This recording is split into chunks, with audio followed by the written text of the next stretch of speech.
Hello and welcome to Finextra. I'm Thea George and I'm here with Stephen, Lindsay and Carlo Palmers from Swift. We're talking about ISO 20022 and market infrastructures. Stephen, Carlo, thank you for joining me. Thank you. You're welcome.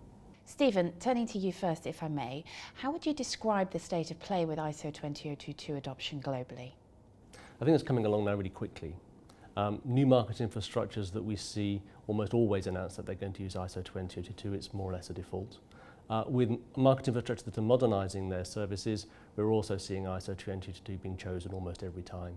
I mean, we're seeing that in payment systems and in securities. We're seeing that in the US with the Fed using ISO 20022 for their new version, for their new high-value payment system, same with the clearinghouse.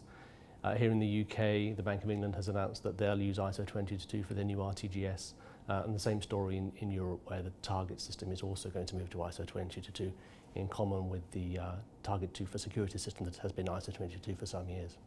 And Stephen, what do you think are going to be the key success factors for ISO 20022 adoption ultimately? I think there always has to be a clear and obvious motivation that's shared by the market infrastructure and by their community, and that can be a variety of different things. It can be to introduce new functionality. It can be to create a level playing field for new entrants to be able to participate in the system. It can be to drive towards global or regional interoperability, so market infrastructures that work the same way. Particularly when global banks have to connect to multiple market infrastructures, it's very helpful that they operate the same standard in the same way. Carlo, what do you think market infrastructures specifically need from ISO 20022?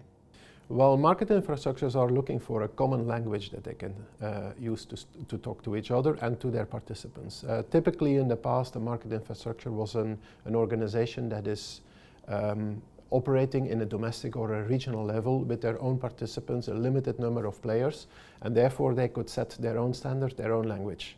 But more recently, you've got global banks that are connecting to a multitude of market infrastructures, and you've got these market infrastructures that are talking to each other.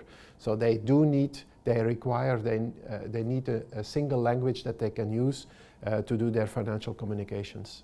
ISO 20022 is the language of choice currently, so they're adopting that language to talk.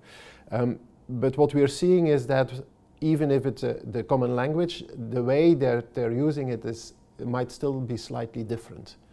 And that is why the implementation of this new standard, why it is so important for them to use it, to do it in the same way, so that they agree with each other how they implement the standard, and that is done through a harmonization charter that we're currently putting in place.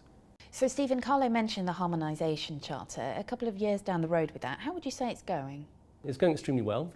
It continues to be something that the team at Standards at Swift is very much focused on. We're working well with the market infrastructure community, and we continue to meet with them regularly to discuss harmonization matters. We had a meeting here in London in June, and we have another one planned for Sibos, this time in Toronto. The most obvious fruits of that effort is the High Value Payments Plus market practice group that we've been working on, which has been led by the Payments Market Practice Group, the PMPG, and Swift Standards, but includes participants from a number of major MIs that are moving to ISO 20022, including the Fed, the Clearinghouse, Bank of England and the Eurosystem, and a number of commercial banks as well. And that group is getting together to define a baseline set of market practice guidelines for the use of ISO 20022 for high-value payments. So that's going to be extremely helpful because it's going to provide the global banks with a very common experience when they're connecting to ISO 20022-based high-value payment systems.